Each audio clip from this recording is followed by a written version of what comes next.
মেশিনটা আজকে নতুন লাগানো হয়েছে। এই মেশিনের এই পাওয়ারের সুইচটা সবসময় অন থাকবে, পাশের ম্যানুয়াল সুইচটা ঠিক তার বিপরীত দিকে চাপা থাকবে, মানে সবসময় অফ থাকবে। এই ম্যানুয়াল সুইচটাকে ভবিষ্যতে কখনো কিন্তু অন করবেন না, এটা সবসময় অফ থাকবে, এটা অন থাকবে। তার পাশাপাশি ভেতরের সুইচটাও কিন্তু অফ থাকবে, এটাকেও অন করবেন না। দেখুন এখানে পাওয়ারের সুইচ অন আছে, আর এখানে একটা সাদা রঙের লাইট জ্বলছে যার পাশে লেখা রয়েছে পাওয়ার, মানে এটা পাওয়ারের লাইট, এটা সব সময় জ্বলবে। যখনই পাম্পটা অন হবে তখন এই পাম্প অনের পাশে একটা সবুজ রঙের লাইট জ্বলে উঠবে, আর যতক্ষণ পাম্পটা রানিং থাকবে ততক্ষণ টিট টিট করে একটা বিপ সাউন্ড হবে। পাম্প বন্ধ হয়ে গেলে এই সবুজ লাইটও বন্ধ হয়ে যাবে, বিপ আওয়াজও বন্ধ হয়ে যাবে। 3 নম্বর লাইট হচ্ছে reservoir MT.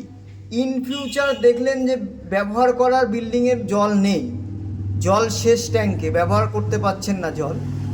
Manual switch on করার আগে অবশ্যই এসে দেখবেন এখানে কোনো হলুদ রঙের লাইট জ্বলছে কিনা। কোনো ইয়েলো কালারের যদি লাইট জ্বলে তার মানে নিচের রিজার্ভারটায় জল নেই। সেক্ষেত্রে আমরা যা লেভেলটা রেখেছি তাতে আপনারা কিছুটা জল ম্যানুয়ালি চালাতে পারবেন, অসুবিধা নেই, কিন্তু তখন আপনাদের কিন্তু রিজার্ভারটা দেখে ম্যানুয়াল চালাতে হবে। খেয়াল রাখবেন যাতে পাম্পে হাওয়া না ঢুকে যায়। সব থেকে ভালো অপশান রিজার্ভার এমটি যদি দেখায় একটু ওয়েট করবেন, আবার কর্পোরেশনের জল আসলেই নিজে থেকে চালু হয়ে যাবে। 4 নম্বর লাইটটা হচ্ছে ট্যাঙ্ক সেন্সার ফল্টি। ট্যাঙ্কে একটা সেন্সার দেওয়া রয়েছে, কোনো কারণে যদি সেই সেন্সারে কোনো গন্ডগোল হয় সেক্ষেত্রে এখানে ট্যাঙ্ক সেন্সার লাইটটি জ্বলবে লাল রঙে। আর একইভাবে রিজার্ভারে একটা সেন্সার দেওয়া আছে, কোনো কারণে রিজার্ভারের সেন্সারের গন্ডগোল হলে এখানে একটা নীল রঙের লাইট জ্বলবে রিজার্ভার সেন্সার ফল্টির পাশে। কোনো রকম যদি কোনো গন্ডগোল হয় এখানে ফোন নাম্বার আছে, এই ফোন নাম্বারে আপনারা কমপ্লেন লঞ্চ করাবেন।